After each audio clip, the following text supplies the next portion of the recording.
The Black Lives Matter movement still continues to matter every single day. You'll find links in my bio throughout the rest of June, and I'm already so incredibly proud of seeing all of the progress that we have made so far, but we still have a lot of work to do. A huge shout out to all of my incredible friends who are not only calling themselves out, but calling others out, making sure that we are not staying silent, and understanding that our voices need to be heard. Enjoy the video.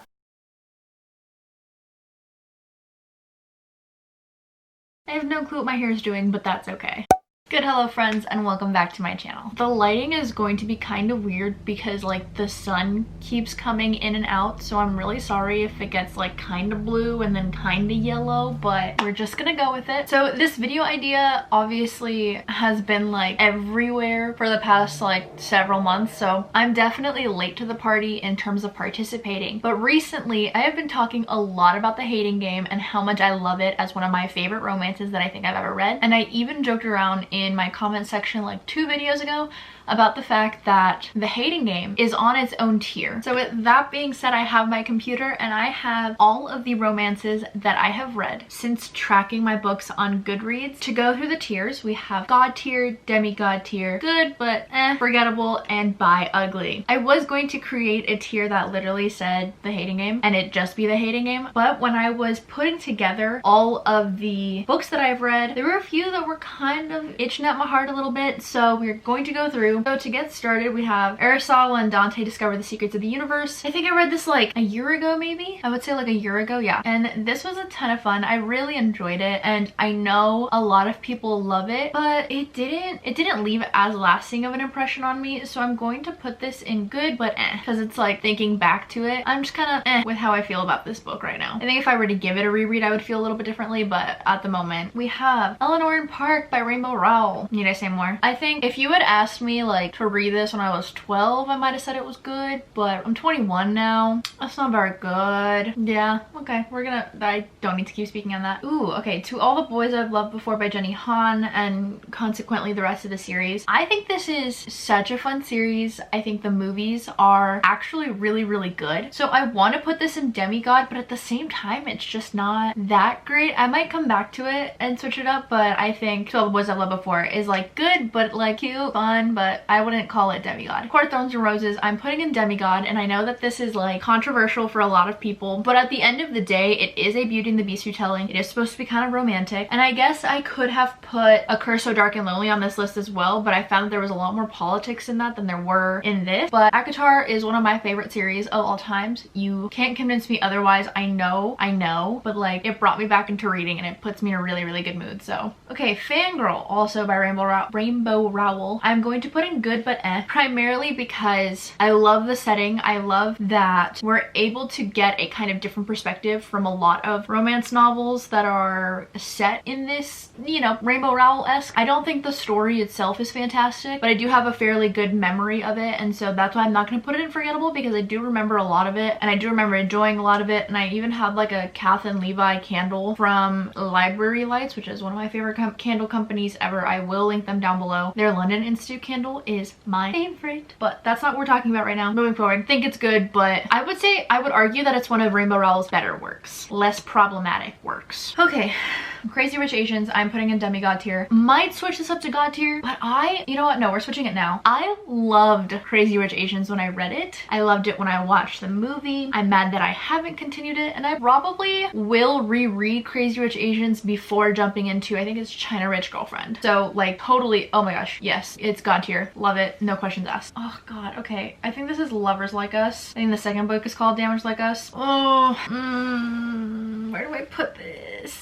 I'm gonna debate between forgettable and buy ugly. I think it's not a forgettable story, but the only reason I'm saying that is because I just read the sequel, but I don't think it's that great. It's very smutty. It's a part of the Bodyguards and Billionaire series, and quite frankly, there's just too many books in that series. I'm over it, whatever. Love and Gelato, I'm actually gonna drop this down into good, but I was gonna keep it in demigod, but here's the thing. I think that Love and Gelato is so much fun. And Gelato is a fantastic book to like quench your wanderlust, and so like I think this world that I don't even remember the author's name, so Laura Jenna Evans Welch. Wow. I think Welch does a fantastic job of creating a world that's a lot of fun, but the romance itself is kind of bland. Yeah, I definitely think the books are fun, but they're not that great. Here we have the book that inspired this video. The Hating Game is top tier. It is one of my favorite books of all time. I haven't reread it. I haven't reread it in a little bit, and I definitely do, and now that I do own the physical version, I 100% need to read it. Now we have the 12 Days of Dash and Lily. Where do I want to put this? I'll probably put the I'm gonna put it right there in between all of those. The 12 Days of Dash and Lily was an audiobook that I listened to last Christmas? 2 Christmases ago. I think it was 2 Christmases ago, because we were making food and I wanted something to listen to, and I thought this was so much fun. Okay, I'm gonna bump it up in front of Fangirl, and I am ordering them in terms of the rows as well, but I think that 12 Days is so much fun, and it's very quick and it's very easy to listen to and read, and I think it does kind of like what it needs to do. It's a very fun, like Hallmark movie-esque kind of book, so I will give it that much. I think it's a ton of fun, but if I'm gonna be honest, it's a little bit forgettable, because like I don't remember what the 12 days consisted of, and if their names weren't in the title, I don't.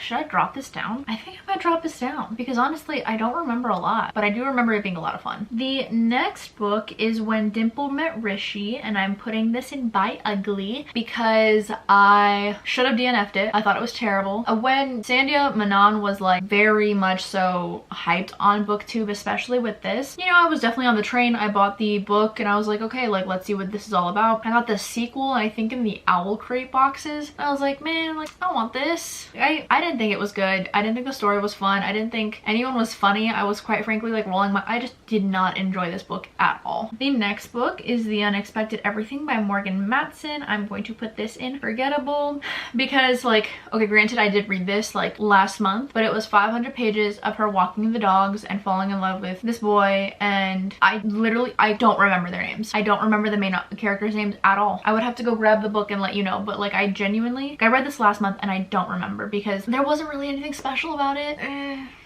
Yeah, I don't know. I don't know why I feel bad about talking about some of these books like this. Like, I really don't remember anything about that book except for the fact that she walked dogs, her dad's a politician, they fall in love over dogs. Next is Cheater, which was a book that me and my roommate actually listened to. I told her that I was listening to it and she was like, oh, go ahead and like play it, and so we listened to it and we thought it was kind of fun, but also very problematic, but also so forgettable. Like I don't remember what happened in this book or in the sequel. I think I rated them both 3 stars. Yeah, man, I don't know. It was a weird book. Pretty fun for what it's worth, but weird book. We have Save the Date by Morgan Matson. I'm also going to put this in forgettable, but behind The Unexpected Everything, because so Save the Date was like a fun book, but it wasn't. I remember when I was reading this, I actually have a reading vlog somewhere. I'll link it in the cards or something, but it was like 200 and something pages and it was just one day, and I just did not enjoy the writing style and the format of the book and the way it was done. I think the family is chaotic and too chaotic for their own good, so yeah, it's forgettable. It's not, I don't really remember the romance aspect of it. I don't really remember a lot about it, but yeah. Okay, so Dating You, Hating You, I just talked about in my wrap up for May. So in my wrap up, I said that this was like the Hating Game's like dad cousin, and because of that, I want to put it in by Ugly, but I'm gonna put it in forgettable as the last,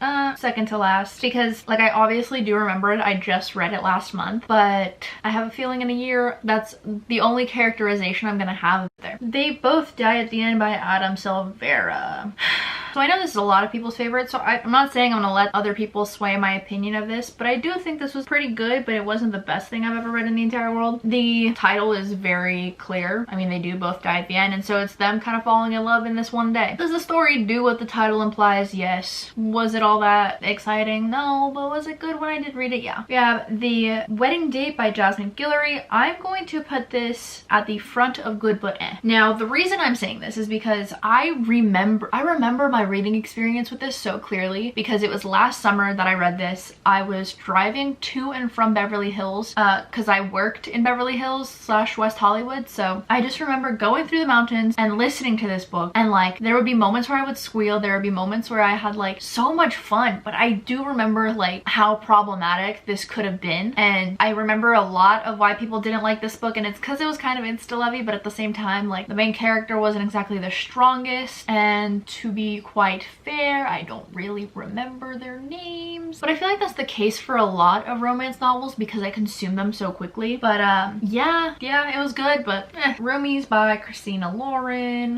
Where do I put this? Okay, I'm gonna put this in forgettable, but top of the forgettable list, mostly because it's really not all that special to me. I don't know, I really didn't get anything from it. The story was kind of weird. Actually, we're gonna bump this down because I really don't remember it at all. Don't really care. Emergency Contact by Mary H.K. Choi. This was an interesting one. I know that it was like talked about a lot on BookTube, but I think I'm gonna just put this in by ugly because I really don't remember anything about it. I don't remember loving the story. Yeah, the kiss quotient I'm going to put in demigod tier. I really love this book. I love the reading experience that I had with it. I listened to it over audio again last summer. I was kind of on a romance binge, I guess you could say. I thought this was a ton of fun. I really did enjoy it. I liked seeing the representation in this, and I liked seeing how different the story was from a lot of things that I've read before. So I think that's why it's gonna go in demigod. It's very unique in its own regard, and I really did appreciate it. Okay, I'm getting kind of exhausted from some of these like books, so we're gonna go to a book that I really didn't like. Again, but better, by Christina Chio. It wasn't a good book. I think it sucked. 5 Feet Apart I'm going to put in demigod tier because that had me bawling like a baby. I thought this was like The Fault in Our Stars but better and like not as cringy, and the movie was great, and I cried again, and I really love this story, and I kind of want to reread it. You know, like it's one of those break your heart but also kind of feel good but also ultimately break your heart, you know? Where do I want to bounce to next? Say You Still Love Me was a book I enjoyed a lot, but it's also kind of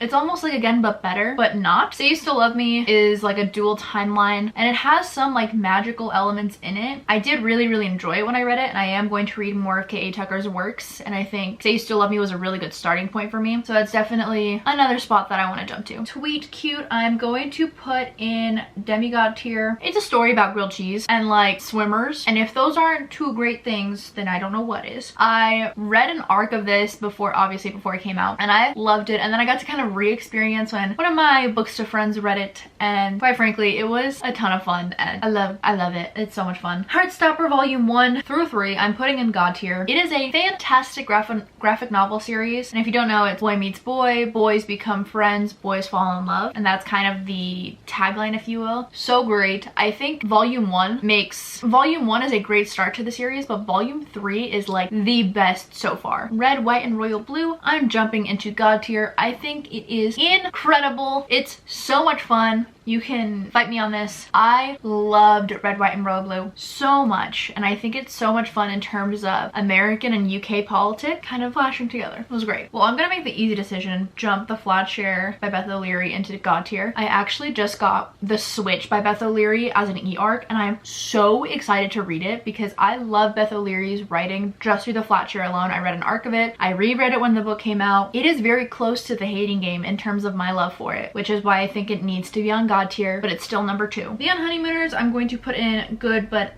The story was a lot of fun and I did enjoy it, but yeah, it's kind of a mess, but I think it's one of Christina Lauren's better works in that it's a lot of fun, the setting is a lot more fun, and the hate to love is kind of the best aspect of this, so it's gonna go into the top of good but Okay, and if I'm gonna be honest, okay, my favorite Half Night Stand, I don't remember reading that. I'm sure if I go and like reread my review I'll remember it, but I don't remember reading that, so it's going straight into forgettable. Same thing with Josh and Hazel's Guide to Not Dating and Frankly in Love. I like really don't remember those 3 books at all, and it could be because I consumed them way too quickly, but like genuinely don't remember them. I wish you all the best. I think we'll go with good but I thought it was a great story, and the non-binary representation was something that I hadn't experienced before, so I think because of that it gains a lot more value in my personal reading experience, but it wasn't exactly like an all-time favorite of mine, but I did really enjoy it. And finally, what was the name of this? I don't remember the name of this book, so I'm just gonna throw it in forgettable.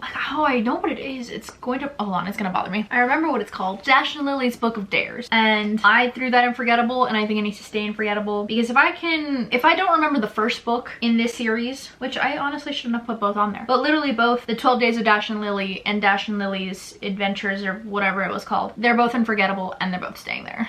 So those are a bunch of the romance books that I have read. I tried to keep sequels off of there, but clearly with Dash and Lily, I forgot they were part of the same story when I ended up putting them on this list. But I think I have a pretty solid set of reads. Something that kind of makes me laugh is the fact that I have a lot of forgettable romances that I've read and a lot of good but so I don't know what that says about my reading or about my reading tastes, but I am looking for some really good romance novels that aren't maybe super hype. If you guys know any romance novels that you would like to recommend to me, please by all means leave them down in the comments below. I would love to fall in love with some more books, and quite frankly, like, I love reading about love, but it's got to be good. So I hope you guys enjoyed this video. If you see any books that you think should have been bumped up or even bumped down, let me know. And if you enjoyed this video, make sure to leave a like, comment, and subscribe. And until then, I'll talk to you on Instagram.